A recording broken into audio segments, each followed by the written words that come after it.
Good morning. Welcome back to the Great British Breakfast. Coming up to 24 minutes past 7 now. Feeling good about yourself, optimistic and cheerful are some of the main aspects of mental well-being that have been shown to deteriorate when you don't really understand your finances.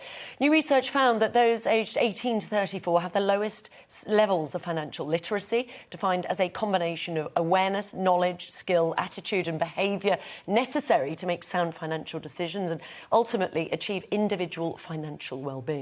By lacking these basic skills, young people are being exposed to increased mental health implications. Well, Paul Welsh joins us now, Senior Planner at Financial Planning Corporation.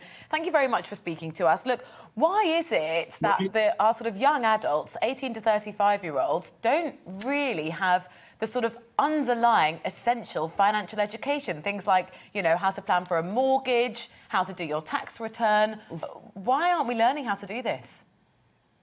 Well, I think in many households, money is a taboo subject. It can stir up negative emotions for lots of us. So this isn't just an issue for young people, but I think maybe as a society, we need to rethink our attitudes towards money. We're involved in an initiative with the BP University Law School, where we're given a series of talks and one-to-one sessions to help young people start to talk about money. I think we just need to get people talking about money at an early age and encourage them to develop a healthy relationship with it.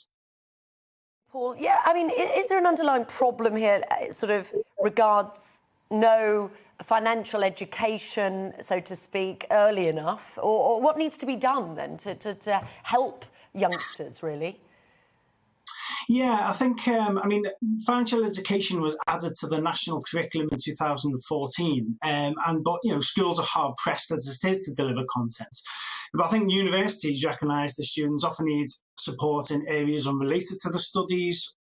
And so initiatives like this is a way of providing that support, and hopefully it is the start of something. But there are some really good resources available online. For example, the government's money and pension service is very good, and some excellent tools and advice on the Prince's Trust website as well. So there are some resources out there, but I think it's a kind of broader conversation that we need to start having with young people.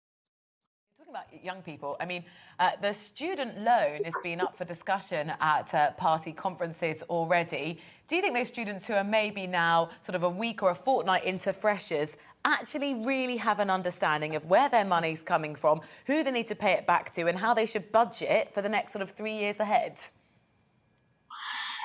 Probably not, to be honest. I think it's not something that young people do. I know when I was in university, all I was interested in was, you know, the week ahead.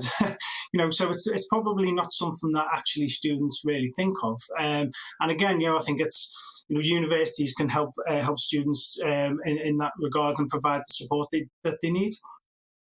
Yeah, and let's not forget those that don't go to university, you know, don't go on to higher education. What has to happen then for youngsters to be prepared to go out there to the big wide world and know what to do with their money? Yeah, and I think I'd say, you know, it's a broader issue in society.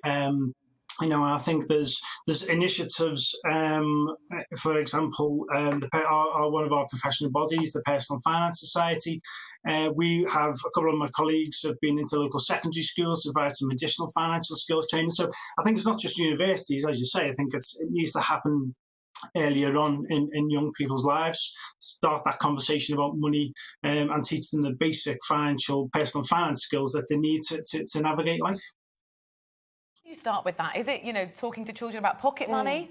That's a good point. Yeah, absolutely. You know, and as I say, you know, money is not discussed in households, really, is it? You know, there's this emotion around money, and absolutely, I think it's throughout society. We need to change the way our relationship with money, and yes, start to talk to young people, to children early on in their lives about money, how we manage money. Yeah, I think that's something that will be a force for good. Yeah, I think you're absolutely right as a parent. I can say that. I'm slightly concerned about what mine might know and not know as they go into the wide world. No, Paul, thank you very much indeed. Good advice.